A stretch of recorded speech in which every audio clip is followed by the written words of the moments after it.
పేలుళ్లు 17 మంది మృతి, 150కి పైగా మంది గాయాలు. ఇంటి పెద్దను కోల్పోయిన కుటుంబాలు, చిన్నారులను కోల్పోయిన కుదేలైన పెద్దలు.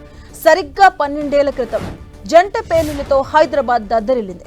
దేశవ్యాప్తంగా దిల్సుఖ్ నగర్ జంట పేలుళ్ల కేసు సంచలనం సృష్టించింది.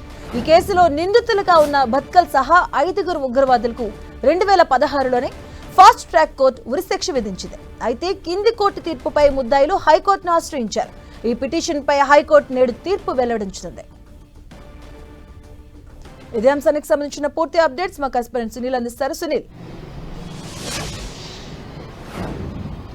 ఉగ్రవాద నికృష్ట చేష్టలకు ప్రత్యక్ష సాక్ష్యం దిల్సుఖ్ నగర్ జంట పేలుళ్ల కేసు. సుమారు 12 ఏళ్ల క్రితం జరిగినటువంటి ఈ యొక్క జంట పేలుళ్ల కేసులో నేడు తెలంగాణ హైకోర్టు తుది తీర్పు ప్రకటించనుంది. ఇప్పటికే మనం చూసాం 2013 ఫిబ్రవరి 21వ తారీఖున జరిగినటువంటి జంట పేలుళ్లలో మొత్తం 17 మంది చనిపోయిన పరిస్థితి కనబడుతుంది. అందులో దాదాపు 150 మందికి తీవ్ర గాయాలు కావడం. అప్పట్లో ఈ కేసు దేశవ్యాప్తంగా తీవ్ర సంచలనం రేపినటువంటి పరిస్థితి కనబడుతుంది. ఎప్పుడైతే జంట పేలుళ్లు జరిగాయో అప్పుడే వెంటనే అప్పటి ప్రధానమంత్రి మన్మోహన్ సింగ్ ఏకంగా ప్రత్యక్షంగా స్పాట్ కి చేరుకుని శతగాత్రుని పరామర్శించి అక్కడ ఉన్నటువంటి వారందరినీ కూడా కుటుంబ సభ్యులను పరామర్శించారు. వెంటనే ఈ కేసుని నేషనల్ ఇన్వెస్టిగేషన్ ఏజెన్సీకి బదిలీ చేస్తూ ఉత్తర్వులు కూడా జారీ చేయడం జరిగింది.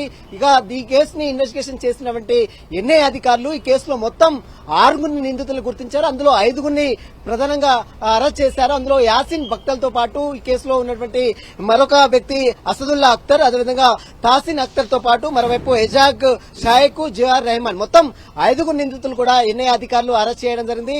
ఇక ఈ విచారణ తర్వాత NIA special court fast track court 2013లో ఈ యొక్క కేసు జరిగితే 2016లో నేషనల్ ఇన్వెస్టిగేషన్ ఏజెన్సీకి సంబంధించినటువంటి ఫాస్ట్ ట్రాక్ కోర్టు ఫిబ్రవరి 13వ తేదీన తుది తీర్పు ప్రకటించింది. ఈ 5 నిందితులు కూడా ఉరిశిక్షను ఖరారు చేసింది.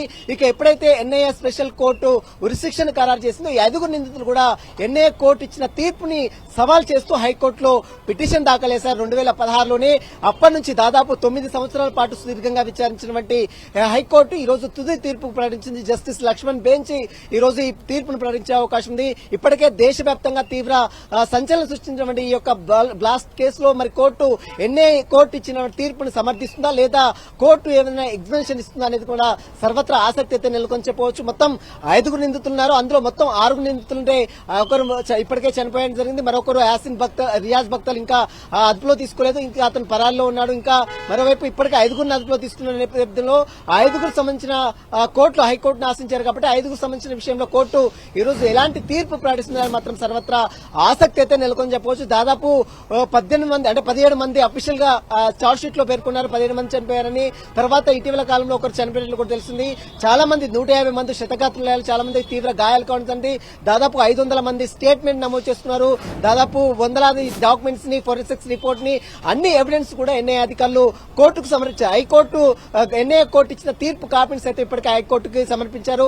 ఎన్ఐఏ అధికారులు కూడా తమ వాదన సుదీర్ఘంగా వినిపించారు. కానీ నిందితులు 5 కూడా ఎన్ఐఏ కోర్టు ఇచ్చిన తీర్పుని సవాల్ చేసిన ఉరిశిక్షను రద్దు చేయాలంటూ కూడా వారు 5 కూడా కోరారు. కాబట్టి కోర్టు మరి ఏ విధమైనటువంటి నిర్ణయం తీసుకున్నది మాత్రం సర్వత్రా ఆసక్తి అయితే నెలకొని చెప్పదు. మరి కాసేపులోనే జస్టిస్ లక్ష్మణ్ బెంచ్ ఈ కేసు సంబంధించిన దానిపై కూడా తుది తీర్పు కూడా ప్రకటించే అవకాశం ఉంది. Madhu, okay, thank you sir.